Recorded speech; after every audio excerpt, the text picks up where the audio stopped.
Todd and Carly, good morning. The bill is signed, but the battle over these documents may rage on. President Trump, as promised, did sign the Epstein bill into law last night, accusing Democrats of sitting on these files for years. This is what he posted on Truth Social. Do not forget the Biden administration did not turn over a single file or page related to Democrat Epstein, nor did they ever even speak about him.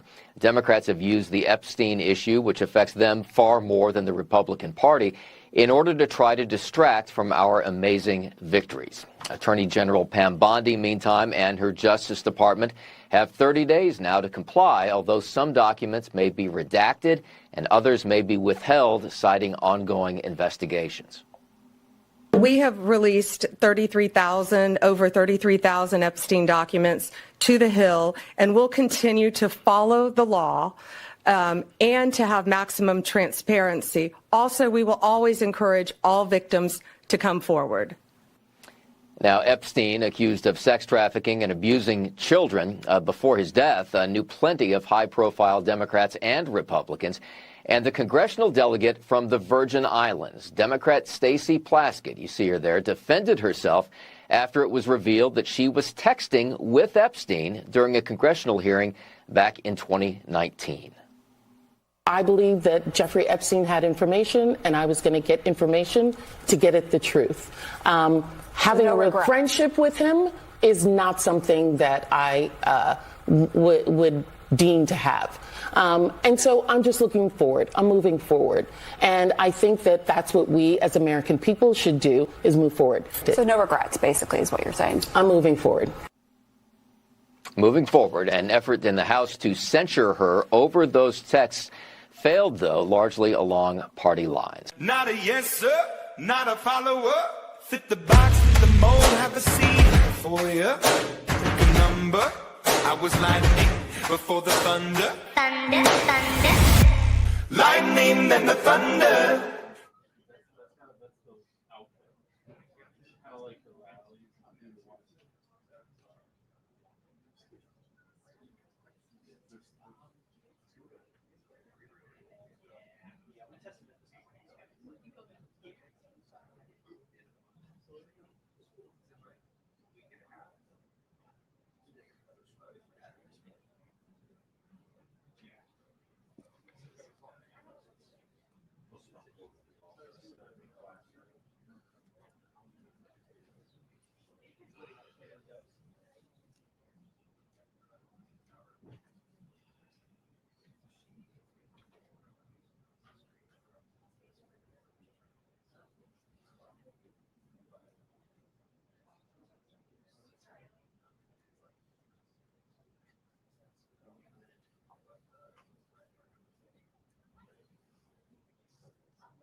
I'm kidding.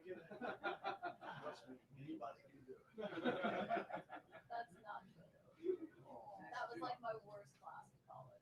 No way. I could not take a picture. Oh my gosh. It was bad. It was really bad. They were like, don't do this. I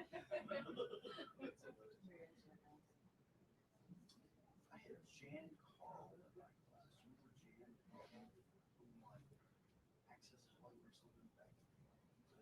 Oh, really? Yeah. She was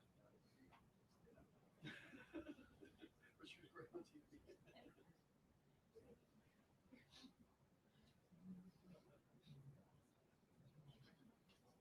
some of us can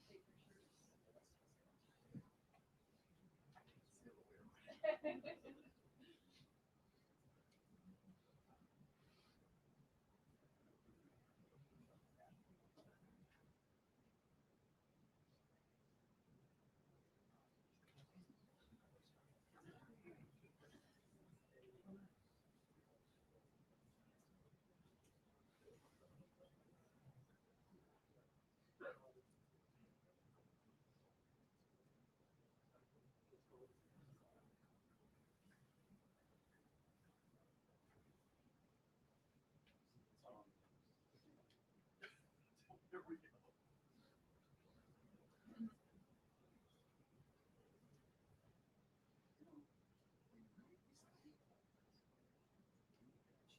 what this is.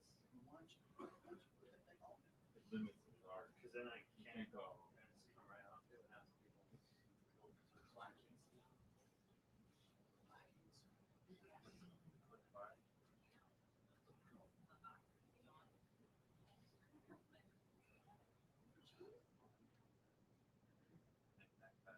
That's it. I don't know all of it.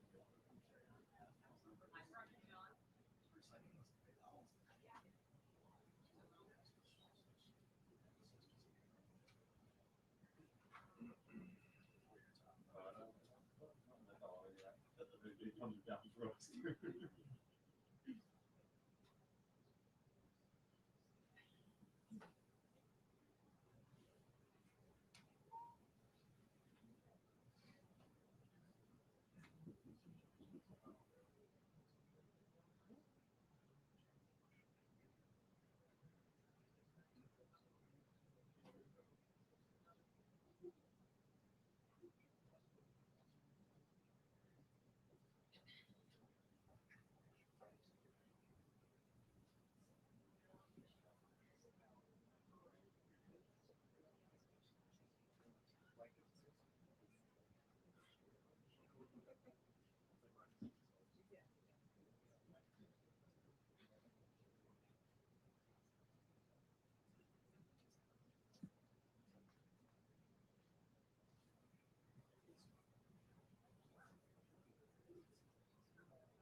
I'm gonna be here Monday. Oh, that was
Good afternoon, everybody.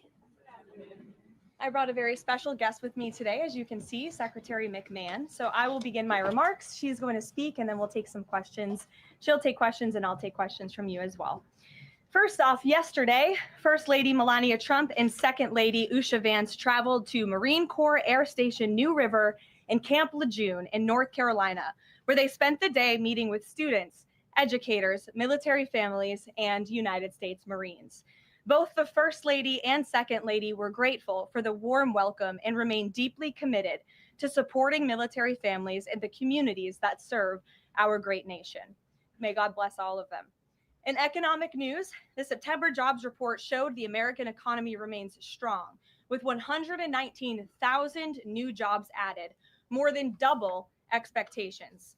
These gains came after the summer passage of President Trump's historic tax cuts and multiple big trade deals with countries around the world. In particular, construction jobs surged by 19,000 in September, the largest monthly gain in a year. Nearly all of this solid monthly job growth came from the private sector and went to Americans rather than foreign-born workers, the opposite of what we saw under the previous administration. Inflation also remains under control, and wages are up by 3.8% over the year for American workers because of President Trump's pro-growth policies. In fact, real wages are on pace to increase roughly $1,200 for the average worker this year under President Trump. This is a complete reversal of the failed Biden era, when we saw inflation skyrocket to 9%, causing private sector workers to see their wages decline by approximately $3,000. We know that Americans are still hurting from the 4-decade high inflation caused by Joe Biden and the Democrats, but President Trump is making significant progress to fix this, and he will not stop working until he solves it. As the president recently stated, he is never satisfied. For example, President Trump's policies are working to make Americans' Thanksgiving more affordable this year, from their commute to the dinner table. Nearly 100 million Americans are expected to drive next week to spend time with loved ones for the holiday. And thanks to President Trump's drill baby drill agenda, the national average price of a gallon of gas on Thanksgiving Day is projected to be at the cheapest price since the COVID pandemic in 2021. President Trump is bringing down gas prices and providing significant savings to American families at the pump. And again, we expect those prices to continue to decline. According to the American Farm Bureau Federation's annual survey, cooking Thanksgiving dinner will also cost less this year than it did last year and is down about 5% overall. The average price for a staple of the meal, a 16-pound frozen turkey, is down more than 16% from last year, which will provide critical savings for families and their budgets. President Trump's entire economic agenda is aimed at putting more money back into the pockets of hardworking Americans. That's why he signed the largest middle tax cuts in history into law, from no tax on overtime, no tax on tips, to no tax on Social Security. And according to a new study from Piper Sandler, which is out this week, tax filers can expect an extra $1,000 bump to their tax refund next year, and what could be a record-breaking tax refund season. So there is more good news to come. We know these refunds will make a huge difference for Americans to help pay down their bills and use towards life's expenses. In other news this week, President Trump took a significant step toward delivering on a core campaign promise to finally close the Department of Education. To shrink the bloated federal bureaucracy, the Department of Education just entered into new interagency agreements with 4 agencies: the Departments of Labor, Interior, Health and Human Services, and State. These agencies will now ensure the delivery of legally required programs while also refocusing them to better serve students. This common sense action brings the Trump administration much closer to finally returning education where it belongs, at the state and local level, not in Washington, D.C. The Democrats' reckless 43-day government shutdown did manage to do one valuable thing. It proved that America does not need a federal Department of Education. During the longest shutdown in history, the Department of Education furloughed 90% of its staff, and America's education system was not impacted whatsoever. Schools stayed fully open across the country. Students attended class and received normal in-person instruction, and our wonderful teachers received their paychecks uninterrupted. The Democrats' government shutdown made it painfully obvious that American families do not need the Department of Education. Since its creation in 1979 during the Carter administration, the Department of Ed has spent over $3 trillion taxpayer dollars without improving student achievement. Despite pure pupil spending having increased by more than 245% since the 1970s, math and reading scores are down in public schools. In fact, the most recent Nation's Report Card from 2024 showed that 13-year-olds' math scores are the lowest they've been in decades, and their reading scores are the lowest since testing began more than 30 years ago. It's clear that throwing more money at a broken system does not work, and that's why President Trump appointed the amazing leader behind me, our Secretary of Education, Linda McMahon, who is making these monumental changes at the direction of the president. We're very grateful to have you here today to talk about these changes and then take some questions. Hopefully folks in this room will have some questions on the very important topic of education. So please, Mrs. Secretary. Thank you. Thank you very much, Karoline. It's really a pleasure to be here with you today, and thank all of you for being here as well. My purpose here is to speak directly to the American families, not just you, but to the American families, about the work this administration is doing in education to reverse our national decline with a hard reset of our educational system. That reset was a top campaign promise from President Trump to send education back to the states and end Washington's micromanagement of education once and for all. This week, we took the most decisive steps thus far to make good on this promise to you. We have linked 6 groundbreaking partnerships with other federal agencies to delegate education department programs that are redundant with existing programs at Labor, State, Interior, and HHS. These interagency agreements to cut our own bureaucratic bloat are a key step in our efforts to shift educational authority from Washington, D.C. to your state education agency, your local superintendent, your local school board, entities that are accountable to you, and we encourage parents to always be involved. Cutting federal bureaucracy is never a popular move among DC insiders. A chorus of anti-Trump voices have come out of the woodwork to complain that we are defunding education, harming students, or acting without a plan. This could not be further from the truth. The majority of Americans across the country handed President Trump the popular vote precisely because they have seen the brokenness of a top-down education system run by the federal government. They're painfully aware that only 3 out of 10 students can read proficiently at their grade level. They know that college students are collectively $1.7 trillion in debt, and less than half of college graduates get a job that actually uses the degree which they studied so hard to get. They see more teachers than ever before leaving the profession due to burnout, over-regulation, and lack of autonomy in the classroom. Anti-Trump voices are stirring up fear that returning education to the states is a draconian action. When Americans hear that we are shutting down the department, but given no other details, 51% oppose it. But when those same Americans are informed of our plans to preserve important elements of our work in other federal agencies and to maintain the K-12 funding that is distributed to the states, that number flips to an even greater majority at 56%. They support returning education to the states and breaking up the bureaucracy. That's because the Department of Education is a pass-through entity. It doesn't educate a single student. The money it sends to states for education can be sent directly without waste. The Democrats' government shutdown proved that without a doubt, and I'll reiterate what you said, that the Department of Education was not necessary during the shutdown. Now, this is what I've seen already on my 50-state tour that I've embarked on. Educators are innovating in their schools. States are customizing their budgets and standards, and post-secondary institutions are planning for the economy of the future. We're not leading them. They are informing us. That's why our final mission as a department is to fully empower states to carry the torch of our educational renaissance. Education is local. It should be overseen locally by those who best know local needs. We're not ending federal support for education. We are ending federal micromanagement and paving the way for education renewal through state reforms like school choice, the science of reading, and restoring the right priorities in higher education. President Trump promised to send education back to the states, and we're keeping that promise.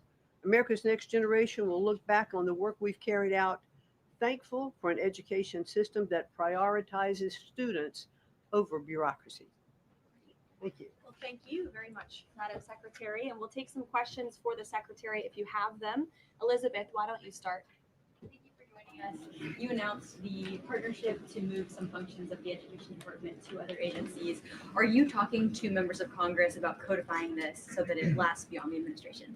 Yes, we started our conversation, and thanks very much for asking that, because there have been some reports that Congress is in the dark on this. That's clearly not true. We've been talking to, I've talked to dozens of members of Congress to explain to them exactly what we're doing, to bring them up to speed, and to say to them, look, when we have completed some of these transfers that are working incredibly well, then we will be looking to Congress to codify those, make them permanent. Brian. Thank you. Secretary McMahon, what is the update on the negotiations with Harvard? I know the president has publicly pointed to you as somebody who's worked on that. I think you've talked about that at length, but I'd like to understand, where are things with those negotiations with Harvard this time? They're ongoing negotiations, and I feel very comfortable that we are getting close to having those negotiations finalized. It's been open door conversation all along. Deanna? Hello, Mrs. Secretary. The president recently posted about establishing a federal standard for AI. Do you know if the administration has a view on the use of AI for students in schools? And Karoline, do you know if the president personally uses AI? I don't think so. You can handle I've that never one. witnessed it, so I can't attest to that. Well, I do think AI is going to need guardrails, but I have witnessed AI firsthand. I was at the Alpha School in Austin, Texas, and the first 2 hours of every day in that school, students are learning through AI. They have their headsets on, they're in front of their screens, and the AI is really acting as like an individual tutor for those students, allowing those students that can progress faster to do that. Those who need a little catch up, it refeeds information to them. And so after those 2 hours of learning, the basics of what they're doing in their curriculum that day, then they spend the rest of the day. I mean, they have good recess and all of that time, but then they spend the rest of the day in what are called life skills, and they're actually using the information that they've learned this morning. So I've seen some AI in action that is really proving quite beneficial. Michael. Thank you, Karoline. Secretary McMahon, as the Education Department continues to pare down, can you talk about taxpayer services like charter school grants and how the department will continue to assist kids with special needs? Well, we are going to make sure that there's no interruption in getting that grant money out the door. I mean, that money is it comes from Congress. It's appropriated by Congress, and we legally are obligated to do that. And the transitions we're starting to make, our first programs that went over to the Department of Labor, that was a few weeks ago. We actually signed the first interagency agreement, which we accomplished under the authority of the Economy Act. We transferred grants for WIOA and for the Perkins Act. And the really good news is that the Department of Labor has a much more sophisticated system, technology system and grant fulfilling system than the Department of Education does. As a matter of fact, our executive manager that went over with that group over to labor said he would compare what the labor system is to education's like held together by bubble gum that is not connected to any other part. So we were able to get those grants out the door more smoothly, and states have actually better access for those systems than they do at the Department of Education. So that's a real bonus. Take a couple more. Carrie, go ahead. As part of the diversity, equity, and inclusion new regulations that came out from the administrations, a lot of schools, whether high school or even higher education is concerned, some of them are defying these new administration policies, even apparently according to a new report. I'm sorry, I can't hear you. As far as there's been a new report from the administration saying that half of medical schools are defying the administration when it comes to DEI policies. what type of action will the administration take for these schools that are defying the new DEI policies? Well, certainly the president has been very clear, and the Department of Education has taken measures to make sure that as schools are developing, their policies, or if they have open DEI offices, they're closed, or DEI regulations and rules are stripped, from their programs, and so that will continue. Great. We'll take one more. Go ahead. Thank you, Karoline. Secretary McMahon, my question is, since you said 3 out of 10 students are literate with regard to their reading capacity, would now the states help to improve those numbers since you have gone back to the states?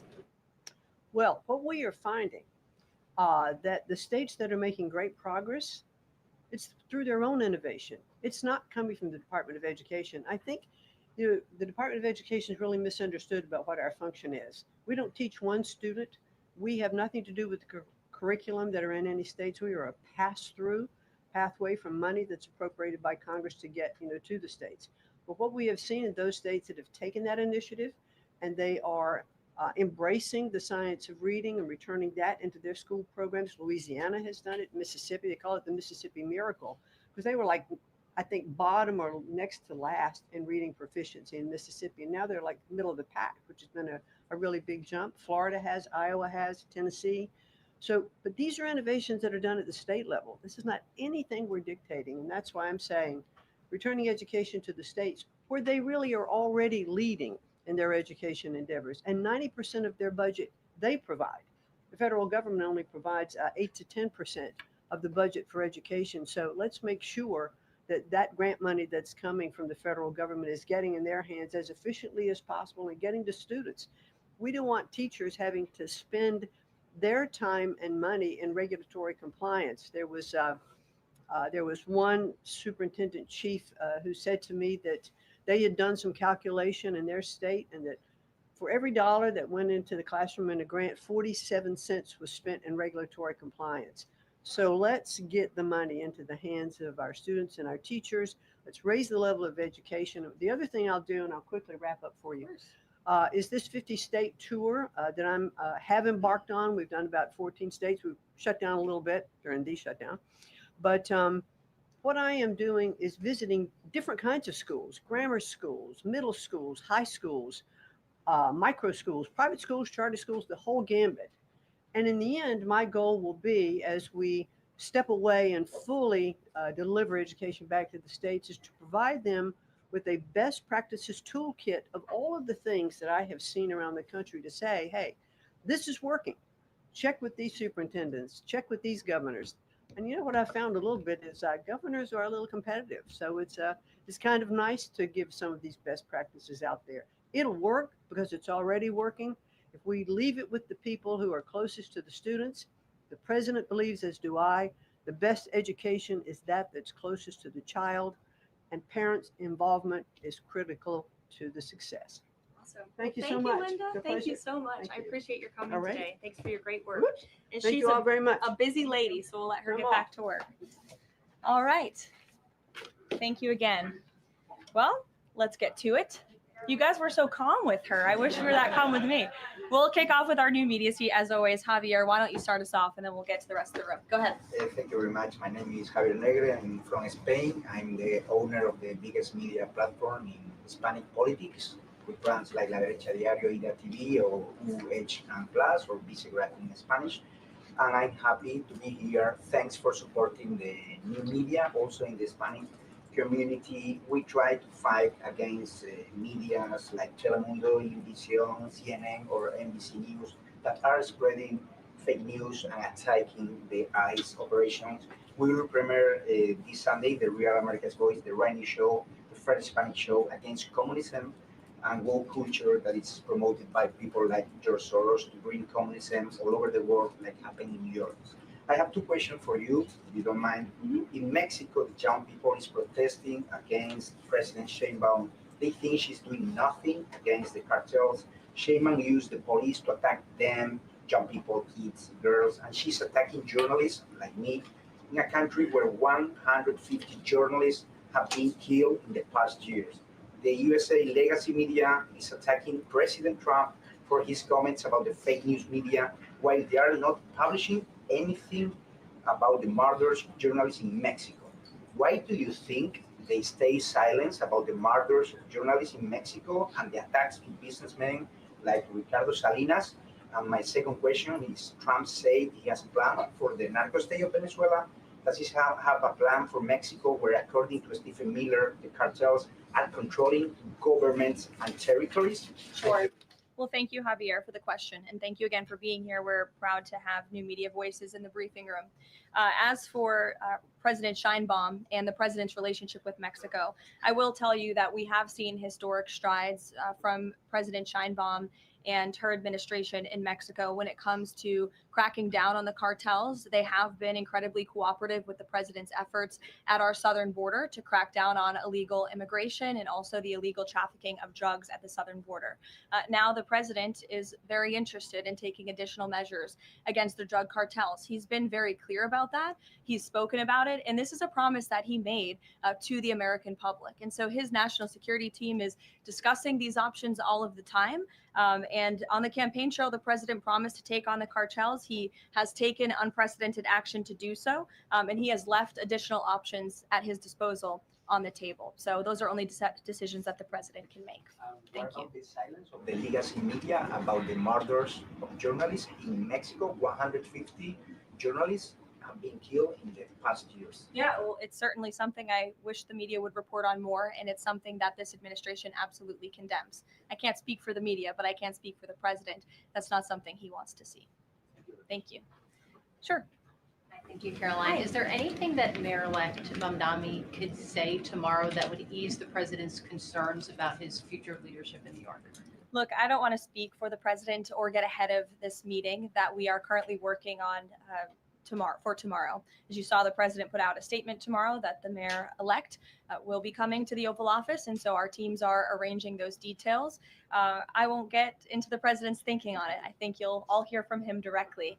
I also think I will just add, it speaks volumes that tomorrow we have a communist coming to the White House, because that's who the Democrat Party elected as the mayor of the largest city in the country. I think it's very telling, but I also think it speaks to the fact that President Trump is willing to meet with anyone and talk to anyone and to try to do what's right on behalf of the American people, whether they live in blue states or red states or blue cities, in a city that's becoming much more left than I think this president ever anticipated in his many years of living in New York himself.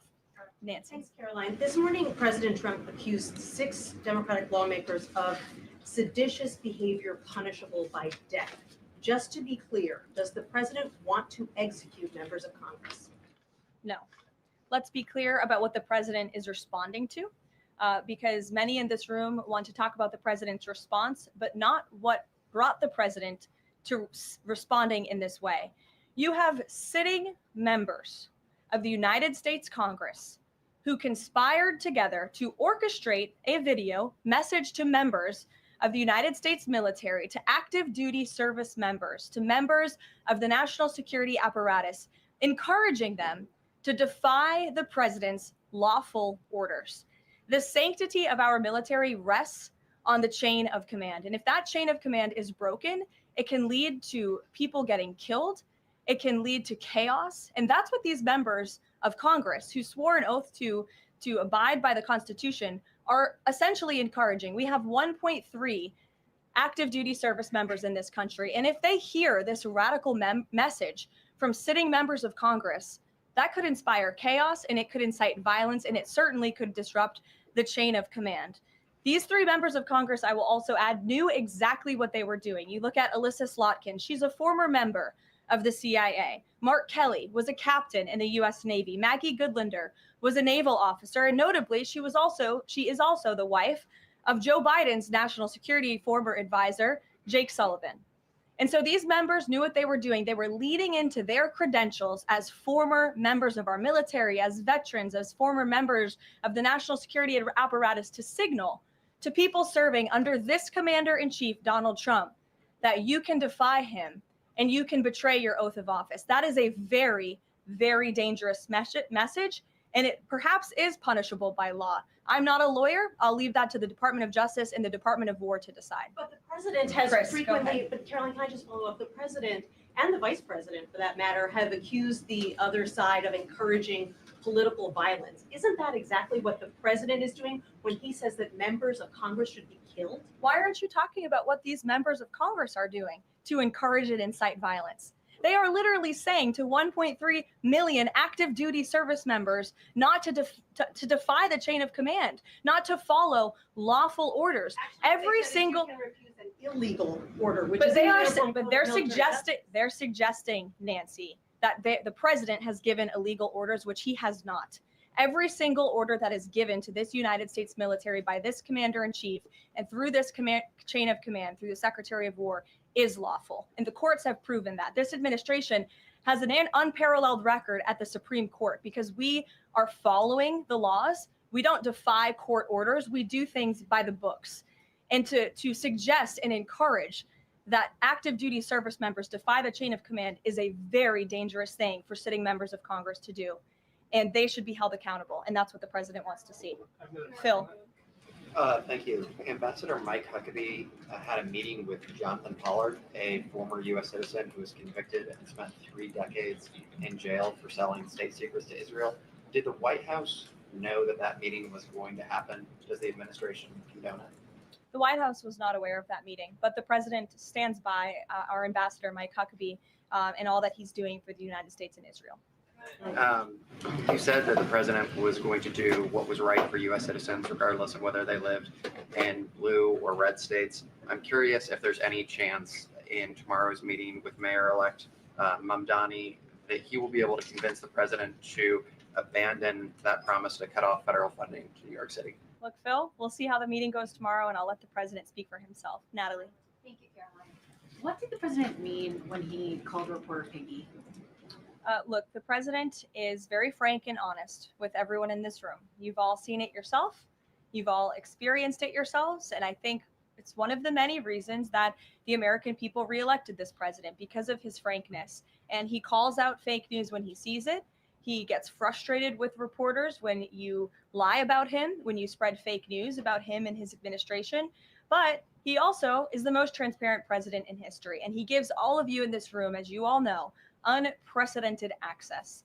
You are in the Oval Office almost every day asking the president questions. And so I think the president being frank and open and honest to your faces rather than hiding behind your backs is frankly a lot more respectful than what you saw in the last administration, where you had a president who lied to your face and then didn't speak to you for weeks and hid upstairs and didn't take your questions. So I think everyone in this room should appreciate the frankness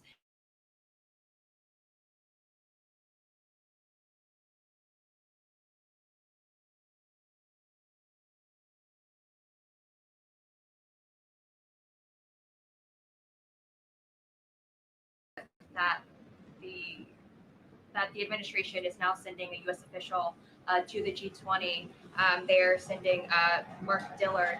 Can you confirm if that is true, and then also explain the shift in? I'd be happy to explain, because there is not a shift. The United States is not participating in official talks at the G20 in South Africa. I saw the South African president running his mouth a little bit against the United States and the president of the United States earlier today, and that language is not appreciated by the president or his team. The ambassador or the representative of the embassy in South Africa is simply there to recognize that the United States will be the host of the G20. They are receiving that send-off at the end of the event. They are not there to participate in official talks, despite what the South African president is falsely claiming. On Ukraine, they're there to recognize that the United States will be the host of the G20. They are receiving that send-off at the end of the event. They are not there to participate in official talks, despite what the South African president is falsely claiming. There have been reports that President Zelensky said, he's looking to look at the plan, that there's been reports about the Trump administration proposing a plan. Can you just give an update on where Russia-Ukraine stands, and does the president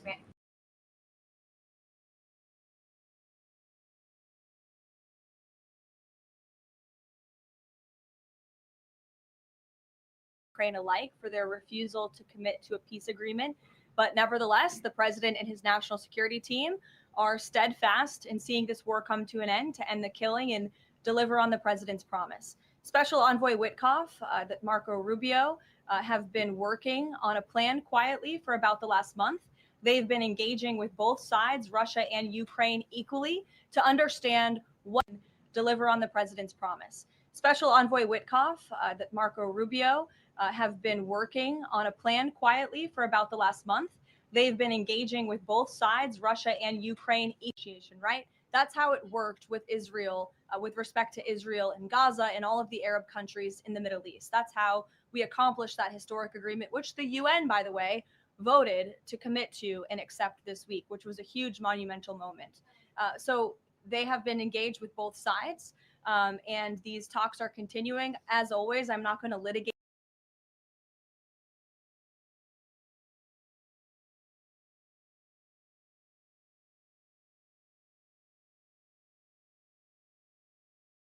hard to get it done. And I'll also add, I know Secretary Driscoll did meet with President Zelensky today. We spoke with him. He was very optimistic following that meeting. And so, again, we are having good conversations with both sides with respect to ending this war. Sure. Go ahead. On Ukraine, you said this is a good plan. So according to our sources, this proposal demands major concessions from Ukraine and doesn't demand much from Russia. So was Russia involved in drafting Your this? understanding is wrong. Have you read the full plan? You haven't. Sources said. Yes. So if you can give details, maybe. You've read reporting from one side of the war. And so I want you to understand that the administration has talked equally with both sides. You have seen President Trump engage directly with both President Putin and President Zelensky. Likewise, his national security team has as well. In fact, Special Envoy Witkoff and Secretary Rubio met with some of the Ukrainians just in the past week to discuss this very plan. And so just like you saw with respect to Israel and Gaza, we are hearing out both sides of this war to understand what can you commit to end the war. And that's ultimately how we are going to get to an agreeable solution. That's what the president has directed of his team. I know there's a lot of criticism out there and a lot of doubters, but I would just remind you of the historic success that this president and his team accomplished in the Middle East. We believe that is possible with Russia and Ukraine, and we're hoping and working very hard to achieve that. Stephen. Could you provide a little more context on what to expect tomorrow with the Mamdani meeting? Will it be in the Oval Office, or is it going to be open at least partially to the press?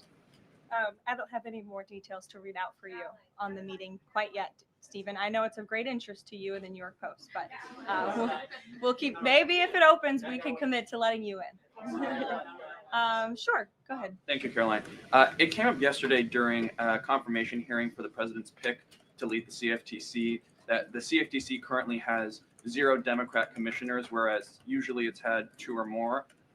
Does the president plan to appoint Democrats to financial regulators like the CFTC and SEC, or does the president feel that there shouldn't be Democrat leadership at those agencies, consistent with the administration's move earlier this year to remove Democrats from the FTC and other agencies? I'm going to be completely honest. I haven't spoken to the president about the CFTC in quite some time, but I'm happy to check in with our presidential personnel office and see if there's any updates that we can provide you there. Sure. Thank you, Caroline. Last week on Fox News, President Trump said that we've had a lot of problems with the French. How would you describe the current relationship between France and the U.S.? The relationship remains very strong. President Trump speaks quite frequently with Emmanuel Macron. I think they have a good working relationship. But the president is not shy to point out when he has disagreements with world leaders as well. And he's done that with respect to Mr. Macron as well. Deanna, go ahead. Caroline, there are reports that Qatar is acting as a mediator in the Ukraine peace process. Can you confirm that? And why did the president choose that country? I'm not going to get into further details other than what I previously shared, which I think was quite a bit of information. Brian? Thank you, Caroline. 2 questions. We were talking about 4 earlier in this briefing about the president's orders. You were going back and forth about what the ad said, what it didn't say. My first question is the ad, the advertisement that the Senate Democrats were featured in. So the first question is, no matter what the order is, it could be to any administration official, military or otherwise, no matter if legal experts might think it's illegal, does the president expect those cabinet members, administration officials to go ahead with those orders regardless of any outside thinking or The experts? president expects his cabinet officials and the administration to follow the law and to demand accountability and hold people accountable for their dangerous rhetoric. And I would just add that if this were Republican members of Congress who were encouraging members of the military and members of our United States government to defy orders from the president and from the chain of command, this entire room would be up in arms. But instead, it is the other way around, and I think that's quite telling. I'm going to let you all go because the president, excuse me, I appreciate the encouragement this morning, but this afternoon. But President Trump is about to meet in minutes with Israeli hostages who this administration freed, and so I'm going to go up to that meeting, and you will hear more about that later. Thank you. Misquoted Democrats in that video. That's actually not what they said.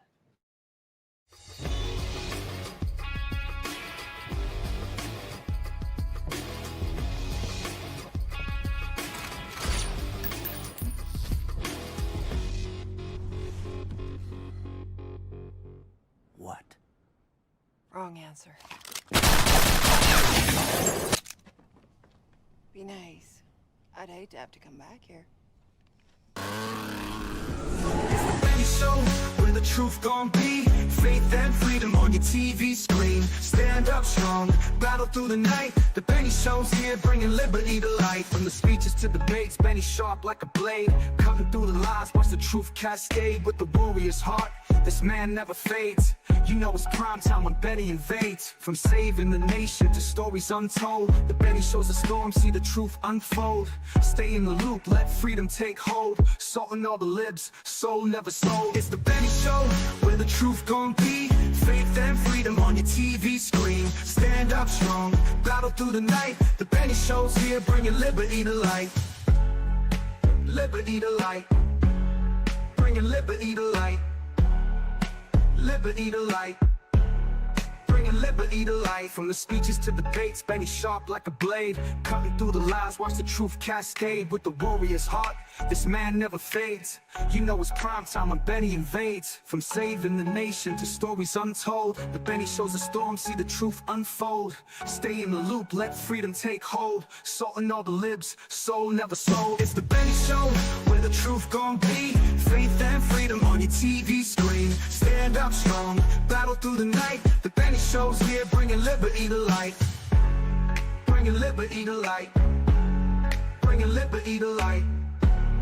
Bringing liberty to light. Bringing liberty to light.